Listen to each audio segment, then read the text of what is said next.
Assalamualaikum warahmatullahi wabarakatuh. Salam super, tetap sehat dan tetap semangat. Berjumpa lagi dengan saya Nani dalam materi teks prosedur. Apa itu teks prosedur?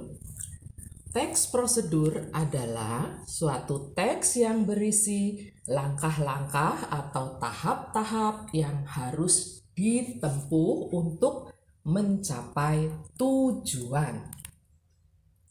Sedangkan teks prosedur itu mempunyai tujuan.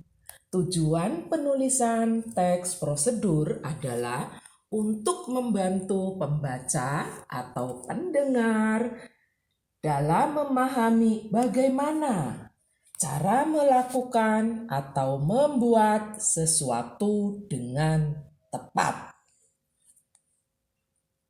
Nah, ciri-ciri teks prosedur.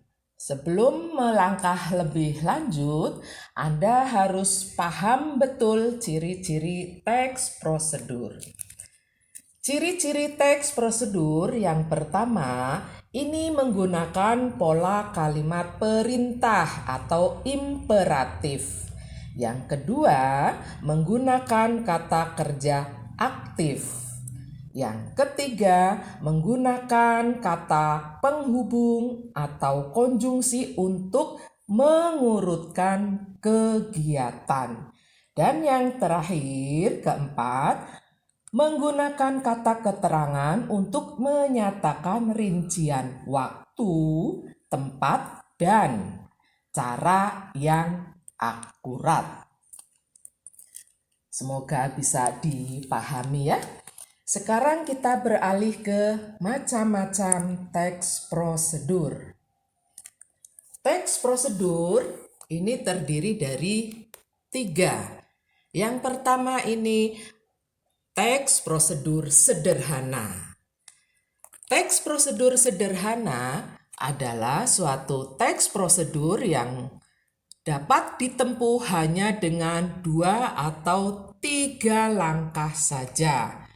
Contohnya, cara mengoperasikan setrika. Nah, ini terdiri hanya 2 atau 3 langkah saja. Mudah bukan? Dan yang kedua, teks prosedur kompleks. Nah, ini teks prosedur kompleks ini terdiri atas banyak langkah-langkah. Dan langkah-langkah tersebut berjenjang dengan sub langkah pada setiap langkahnya. Contohnya, prosedur tentang terkena tilang. Ini kan terdiri dari banyak langkah ya.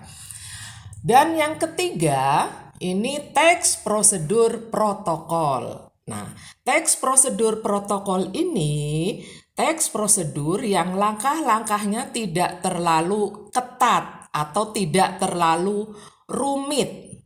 Langkah kerjanya juga dapat diubah sehingga mudah dipahami. Contohnya, prosedur membuat mie instan. Nah, dalam membuat mie instan ini kan tergantung orangnya. Ada yang bumbunya dijadikan satu dalam memasaknya, ada bumbunya itu terpisah. Tetap ini menjadi mie instan. Jadi mau langkahnya bumbunya dulu atau mie instannya dulu, setelah itu baru bumbunya terakhir, itu tidak masalah ya. Yang selanjutnya yaitu struktur teks prosedur.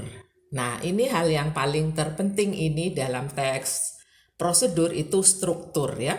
Struktur dalam teks prosedur ini ada 3. Yang pertama yaitu bagian tujuan. Yang kedua bagian material. Dan yang ketiga bagian langkah-langkah. Oke, kita akan membahas bagian tujuan. Bagian tujuan ini biasanya berisi tujuan dari pembuatan teks prosedur tersebut atau hasil akhir yang akan dicapai. Biasanya dapat berupa judul ya. Yang kedua yaitu bagian material, berisi informasi tentang alat atau bahan yang dibutuhkan. Namun tidak semua teks prosedur terdapat bagian ini. Umumnya terdapat dalam resep makanan atau dalam resep masakan. Dan yang ketiga yaitu bagian langkah-langkah. Bagian langkah-langkah ini berisi cara yang ditempuh untuk mencapai tujuan. Bagian ini biasanya tidak dapat diubah urutannya. Next, macam-macam kalimat teks prosedur. Nah, dalam membuat teks prosedur biasanya yang pertama ini menggunakan kalimat imperatif. Nah, kalimat imperatif atau kalimat perintah ini berfungsi untuk meminta atau melarang seseorang untuk melakukan sesuatu. Contoh, aduklah adonan supaya rata.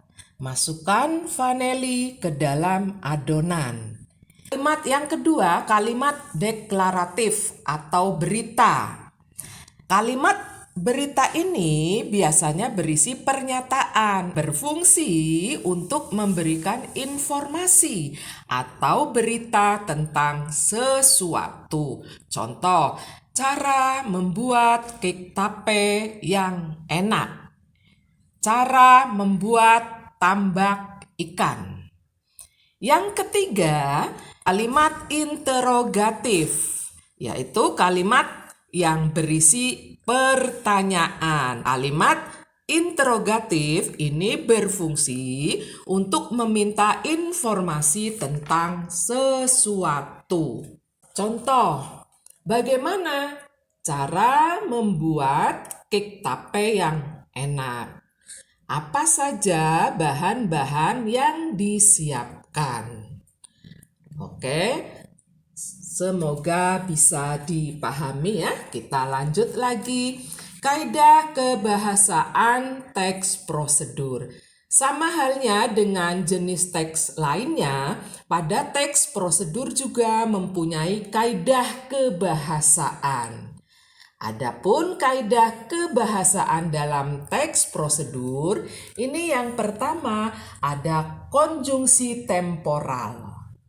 Nah, konjungsi temporal atau konjungsi yang menyatakan waktu kegiatan dan bersifat kronologis. Contohnya, kata penghubung selanjutnya, berikutnya, lalu, kemudian, serta, setelah itu, dan sebagainya. Contohnya, selanjutnya, bahan-bahan yang sudah dicampurkan diaduk-aduk hingga rata. Yang kedua, kata kerja imperatif. Pada teks prosedur ini ditemukan adanya kalimat imperatif ataupun kalimat perintah, serta larangan yang perlu ditaati untuk pelaksanaan hal yang ditulis pada teks prosedur. Contoh, masukkan garam secukupnya, ya. Dan yang ketiga, dalam teks prosedur juga ini biasanya ada verba material dan ada verba tingkah laku.